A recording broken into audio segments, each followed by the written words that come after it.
Is there a strategy that'll help you grow your company faster? CEO Sales Strategies is an investigative business podcast for entrepreneurial people who never stop asking questions. Highly acclaimed sales revenue growth expert Doug C. Brown interviews CEOs, business owners, and professionals who serve them to uncover and share actionable tips and methods behind their bulletproof sales strategies. Topics covered on the show include their failures, struggles, secrets, and processes that help them succeed in selling millions to billions of dollars of their products and services, all with the sole aim of helping you grow your business. If you are eager to know the most effective sales secrets from the A players of the game, then the CEO Sales Strategies podcast is certainly the place to be. Hey everyone, this is Doug C. Brown with the CEO Sales Strategy Podcast, and we have a great guest here. His name is Jonathan Abramson. I get it right, Jonathan? You did. Thank you. Excellent. He owns a company called Metro City Roofing, and he has a really cool background. We're going to talk about that a bit. And we're going to also talk about how growing sales and, taking a company from zero up to, the 7 figures plus mark record. And how he did so. So sit back. But the first question I have for you is because I know you were born in New York. I was. But when I looked at your trail, you went from New York, then you went down and get your bachelor's degree in Florida. Then Correct. You went Go over. Gators. Always go Gators. Go Gators.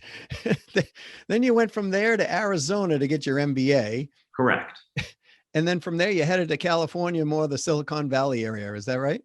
That is correct. I worked at Apple for a bunch of years as well in supply chain management. That's awesome. How? I mean, it's like, okay, cold, warm, more warm. Now, not so boiling hot warm. Was it by design or was it just what happened? It's an interesting journey. This is my 7th state that I've lived in. However, most of the year, this weekend accepted, Colorado is absolutely lovely. We have more than 300 days of sunshine a year. And for the most part, even if it snows 6 inches, 2 days later, it's gone and you can golf again or get back to work. That's pretty cool. Because here in New Hampshire, once the weather sticks, as you know, in New York, you're here for 3 to 5 months. And Yes. I see sometimes people playing golf out in the snow. It makes me laugh. I'm like, Yes. That's dedication. In Colorado, we could ski in the morning and golf in the afternoon, depending on the time of year. So it's pretty neat. Excellent.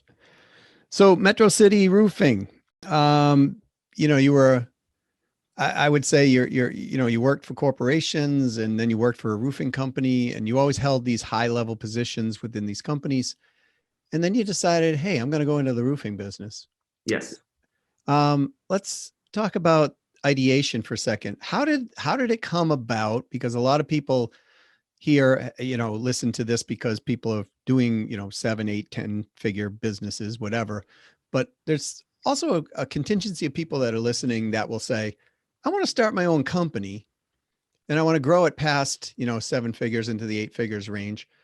And so I think the thought process of how do you start it? Because I remember reading what in your articles, it wasn't always a smooth sailing in the first year, right? As you were starting to grow. So a startup is never a smooth sail. It's a lot of strategy and tactics, and then learning from experts in the field. And sadly, sometimes learning from mistakes. And as long as you don't repeat the mistake, it's a valuable mistake. So with a startup, you wear many, many hats. And at the same time, you do pivot from your initial objective from time to time to, in the technology space, it's find, that minimum viable product, to find that product market fit. And so even within roofing, I worked for another company, and like many roofing companies, and if anybody around the country looks up a roofing company in most cities, you'll find that they do residential and commercial. And so I went down that path as well. What I recognized is, what's my sweet spot? My sweet spot is residential roof replacements, hail damage driven through insurance claims. And so what I've done is I've recognized that and said, okay, this is really where I'm going to focus.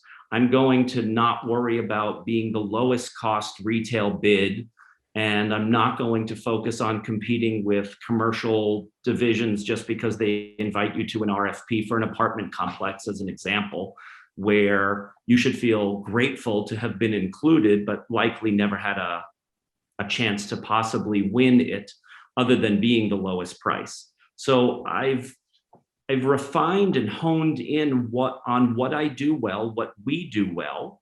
And our obsession, similar to like Amazon with their leadership principles, which is all about, not the first principle is customer obsession, is we want to make sure that we deliver the same fantastic service 3 years from now, 5 years, 10 years from now that we did in year 1, year 2, et cetera. Interesting. I'm going to unpack that for the people who didn't get this. This is what I got out of it. You know, customer obsession, number one. One of the things that you've done successfully that we're constantly talking to businesses, and what's your core competency, right? What is the core competency that you're going into? And you're driving into the core competency and then into the core persona of that ideal client. You know kind of what that client is, and you're looking long term. So you're Correct. looking for retention and extension and expansion of the business, and happy long-term clients, which throw you referrals, right? Right. So that is definitely a strategy in sales that a lot of people, they neglect in their own business.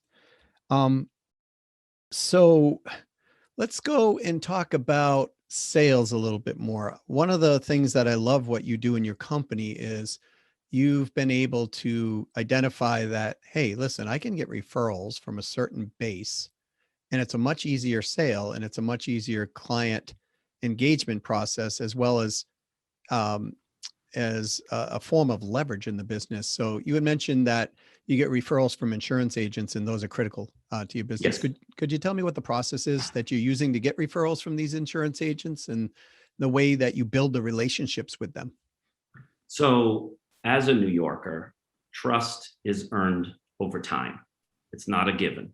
And so this approach of roofing companies that try to work with local insurance agents and insurance companies is not new, but they're tremendously valuable relationships when you are given a chance and you have proven yourself that not only do you do what you say you're going to do, but you ask your customer to please contact that agent and say exactly the experience that you had. You're not asking anybody to make anything up. You're just saying, please contact your agent if we did what we said we would do. And if you're satisfied or thrilled with the experience that you've had, please let your agent know.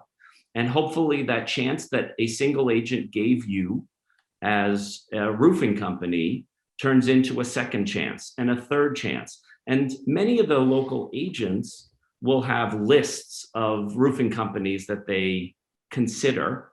What you want to do is to earn the right to be on the list and then earn the right to move up the list so that eventually you're in the top 3, ideally in the pole position. So you're top of mind when something comes up, and your mind goes wham. Okay, hey, we got to go to Jonathan, and that's the place to go, to Metro City. Correct. And so many people do not invest enough time and energy into building relationships would give them the leverage in business. And I find you do this really, really well. Where did you learn that from? I know New York City was, you got to build trust over time, but Sure. So for me, I have a very atypical roofing background, having a master in business degree with an emphasis in supply chain management, and then working at Apple, probably the largest of the companies that helped form my approach to business. And as I was at Apple during the Steve Jobs era, the Tim Cook era, and then just being obsessed with Silicon Valley companies, from Mark Benioff at Salesforce to now Jeff Bezos, obviously not in Silicon Valley, up in Amazon in the greater Seattle area. But it's building the right infrastructure and building the right approach, as you said, for the long term. If you recall, even the early decade or more of Amazon, it was always about reinvesting and thinking long term. It was not about maximizing, shareholder value on the next fiscal quarter. It was about building the right organization that has the sustainability to deliver on the long run. And that's what I've tried to do with Metro City Roofing. Yes, we are still a reasonably young company, but at the same time, the obsession is there for myself and all the folks who work with me to make sure that we build the right and completely satisfied customers every time that we have a customer interaction. We choose to not lose a single customer interaction as thinking about it anything more than it's a gift. So we're talking with Jonathan Abramson, and he owns a company called Metro City Roofing in Denver. And if you have roofing needs, you know where to get him. I think what you said is so critical. I mean, a lot of times I'm speaking with entrepreneurs and they're like, I'm building my company, I'm going to exit. That's what I'm going to do. That's the way. And there's nothing wrong with that philosophy or thought. But I always ask them this question, Jonathan, which is, what happens if it doesn't sell? Right? I mean, I was involved in a company and eventually it sold off for $2 billion. And, we wanted to sell 8 years early than it actually went. Right. So, a lot of companies, especially if they're not even looking to sell, what they're not looking is exactly what you just said. Look long term. So what's the business supposed to be like in 20 years if you still have the business? Sure. And that helps you, focus on the things that are really important, which is that customer experience that you're talking about. And plus, you just have happier days. Would you agree with that when you focus long term? Absolutely, because you're always thinking about building the right company, the company that you really want to build. And doing when people start companies, they do it for many times I want to build the company that delivers value to customers, and I want to work at the organization or in the environment that I think I've always wanted to. And so the company that I worked for previously had a certain way of interacting and operating, and that worked for me for a time until it didn't. And I'm thankful for the opportunity that I had. It helped me learn the industry, learn the good and the bad. No different than being a parent, right? You try to emulate certain things that you remember fondly, and you try to change the things that you don't. And so I'm trying to build the organization that not only do I want to be a part of, but also that will create raving fans that every customer that I touch, that I interact with, that the organization has the fortunate success to interact with and earn as customers, that we deliver on the promises that we make. So what are the ways of having raving fans? A lot of people want to have salespeople or have people selling for them, but they don't hire correctly. They don't make what I believe you said, make smart hires, if I remember correctly prior to. That is correct. So, and I think you had mentioned you look for intelligent people with communication skills, someone who enjoys customer service, and a bunch of other wonderful things that, you just don't hire anyone. Can you tell me the process you're using when hiring your salespeople, and that you would recommend to either other companies to follow the best practices of what you're doing?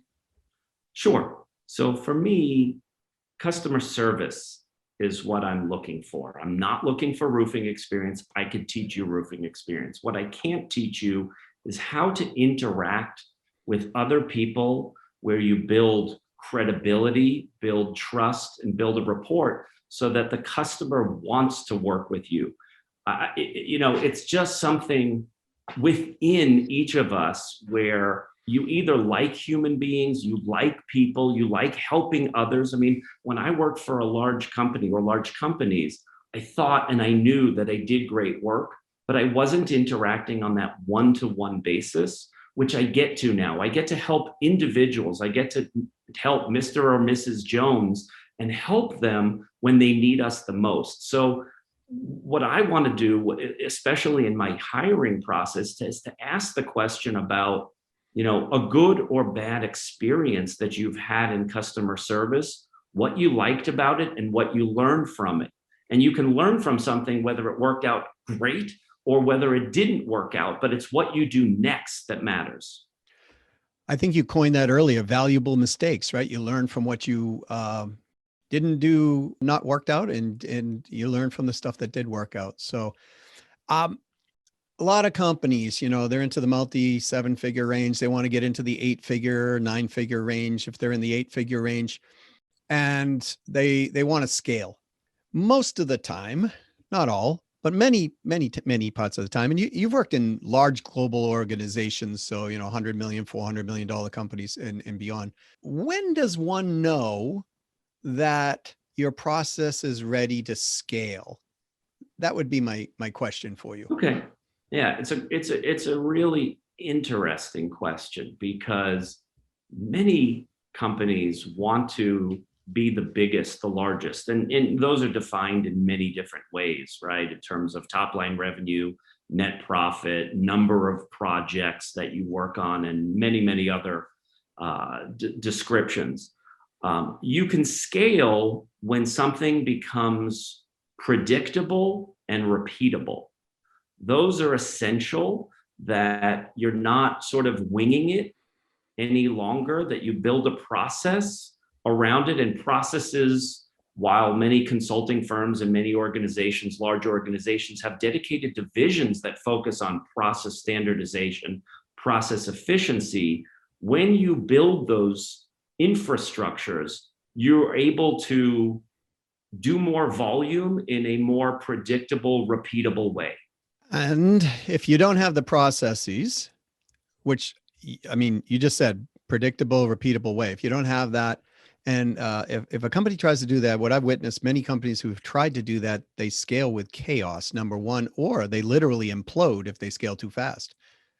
So folks, are those of you who are going to scale predictable and repeatable process, you heard it here from Jonathan Abramson from Metro City Roofing. I really appreciate you being on the call here today. I have one other question, which is more of a question for me, because I love what happened when you were naming your company. And, I was reading about it, and so many people stress over names of companies. And originally you were going to call your company Rock Star Roofing, if I remember correctly. That right? is correct. And that's because you had this propensity or drive in the 1980s to work, in the rock field, or be in the rock field, to be a rock star, if I have that correct. But you went to someone who said to you, let's keep it simple and rememberable, right? Or something of that. And it turned out to be your highly intelligent wife, who also has an MBA. That is correct. And what was that conversation like? Like in your head, you want a rock star. She wanted this, bring it down. And by the way, I'm just on the record, I'm in agreement with your wife, and I guess you are too, because the name of the company is Metro City Roofing. Correct. But we want a name that's memorable, right? We want a name that people can identify with. And it's very easy to hear Metro City Roofing, Denver, bam, you know what you do.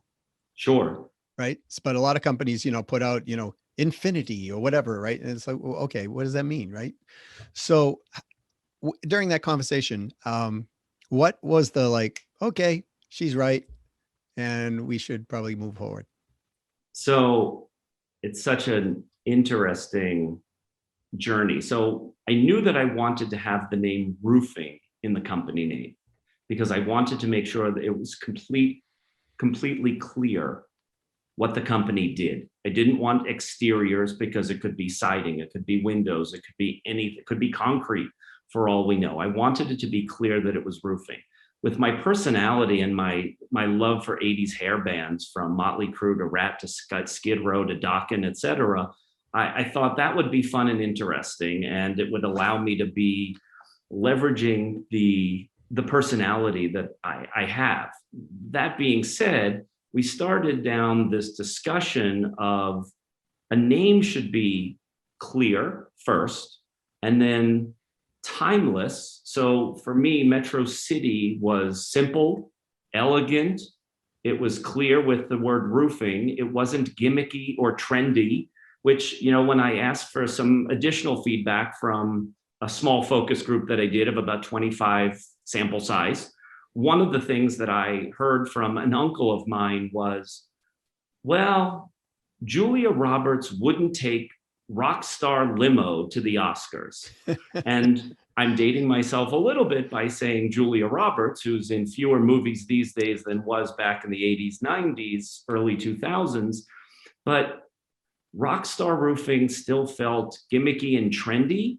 And I see rockstar HVAC and rockstar, concrete as I drive the highway in the metro area. I also was thinking, again, going back to this idea of thinking long-term, what if I wanted to move outside of the metro Denver area? And I have since expanded into Colorado Springs. So we service the entire Front Range here at Metro City Roofing. And so, but if I decided to move down to Dallas, Texas, or up to Northeast into Minneapolis, I didn't want to be limited by a name that was specific to Colorado or specific to the location that I started the organization. So that's kind of the quick and dirty. Well, it's clean, timeless, and it's scalable. So and movable. So excellent. Well, it's been a pleasure having you on, Jonathan. I really appreciate it. If people want to get a hold of Metro City Roofing or you, what's the best way to do so? You can reach out to us via email at info@metrocityroofing.com, or you can call us at 303-524-1000. Great. We'll put those in the show notes. I want to thank you for being on here. It's been a pleasure. I love talking with intelligent people and intelligent business people. So thanks again for being here. Thanks for having me. Have a great day, everybody.